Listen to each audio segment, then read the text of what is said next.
Olá pessoal, mais uma vez aqui para a gente dar continuidade à matéria de história do Brasil, tá? Então vamos lá, vamos falar de bandeirismo. Falamos, né, daquelas invasões francesas, invasões holandesas, e estamos falando da expansão territorial do Brasil. E o bandeirismo é uma coisa, foi muito importante, acho que foi uma das iniciativas maiores no que se diz em expansão do território brasileiro, tá? E nós vamos ter o que seria bandeirismo. Bandeirismo está dentro do mesmo aspecto que as entradas, só que tem uma diferença, né? As entradas são de caráter particular, desculpe, são de caráter governamental, o Estado que vai financiar. Por isso são poucas, né? Nós não vamos nem levar muito em consideração.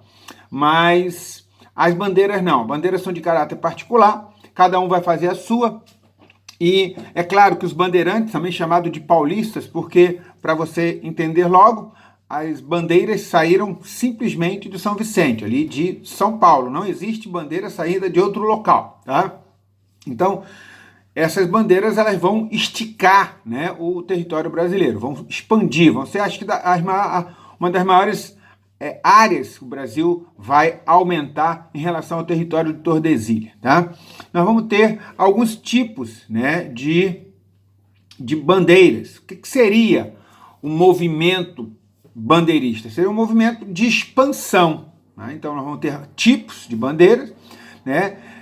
Movimento expansionista, movido após a União Ibérica, durante a União Ibérica, né? Desenvolvido pela população de São Paulo, de Piratininga, deslocando-se para o interior da colônia, né? Nós vamos ter três tipos, né? A bandeira de preação, ou caça ao índio, a bandeira de mineração, né? E a bandeira que vai caçar escravos, né? E todas elas, nós vamos ter algumas razões.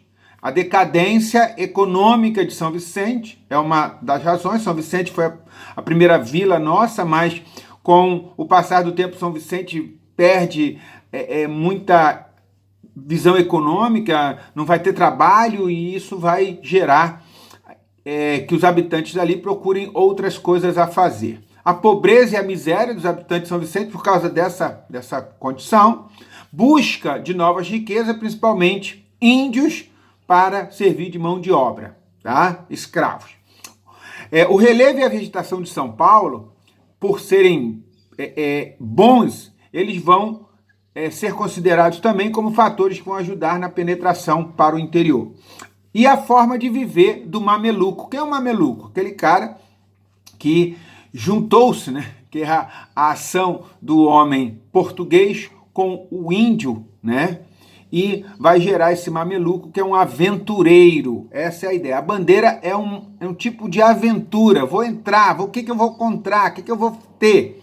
Então, os tipos de bandeirismo: preação de índio, buscar índio para mão de obra. Faltava mão de obra é cara, então vou atrás dele. Não quero saber se os jesuítas querem ou não querem, né? O índio bravio foi trocado pelo índio aldeado. Isso é importante para você. Por quê? O que é o índio aldeado? É aquele índio que está dentro da aldeia que os jesuítas fez. Então, há uma divergência entre os jesuítas e os bandeirantes. Isso é interessante. É claro que para o bandeirante era muito mais fácil ele ir lá na aldeia, né, do jesuíta, o índio já tá domesticado. Eu vou lá, pego eles e quero saber se o jesuíta vai gostar ou não. Ele vai ser colocado como mão de obra. Porque pegar um índio no mato era muito mais difícil. E os índios vão reagir também, né, pessoal? Não é assim do nada. Principais ações desse movimento para caçar o índio. O bandeirante paulista Manuel Preto atacou sucessivas vezes a missão jesuítica de Guairá. Em 1629, o bandeirante Antônio Raposo Tavares, né, vai atacar as missões jesuíticas de Tapes, no Rio Grande do Sul, tá? E de Itatim, no Mato Grosso do Sul. Então, todas elas vão ser atacadas por Raposo Tavares. O bandeirismo de contrato é aquele que eu falei para você, que é a caça ao escravo fugitivo, né? E também a índios, hostis também, né? Mas ela funcionou mais para buscar escravos fugidos. O nome maior desse tipo de bandeira é Domingos Jorge Velho. Por quê? Porque ele foi o cara que destruiu o quilombo dos Palmares, né? E então por isso que ele vai ser o nome dessa bandeira, tá?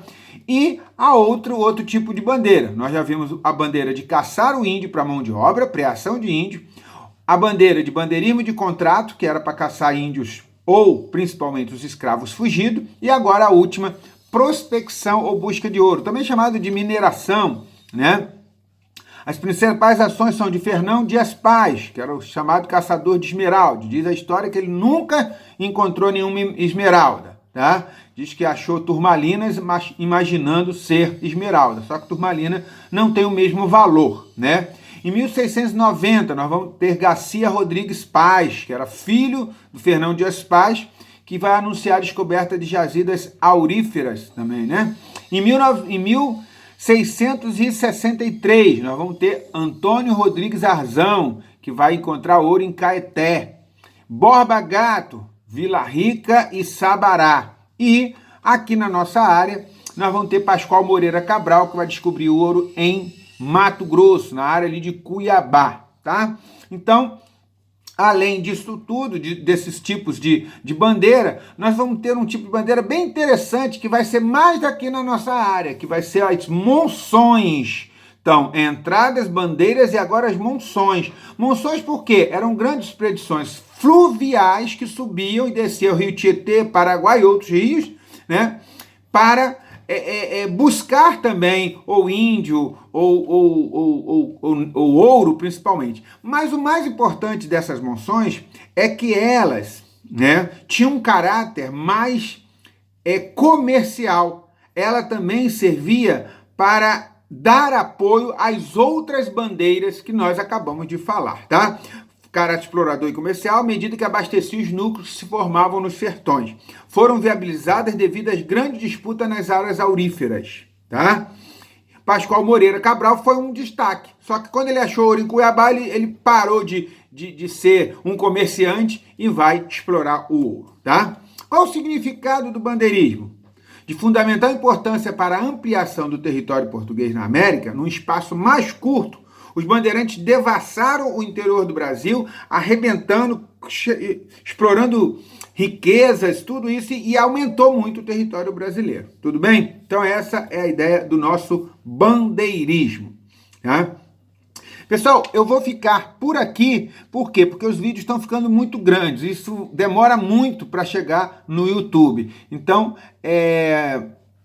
na próxima vez, no próximo vídeo, que eu vou fazer hoje ainda, nós vamos falar sobre a expansão territorial brasileira. Um abraço!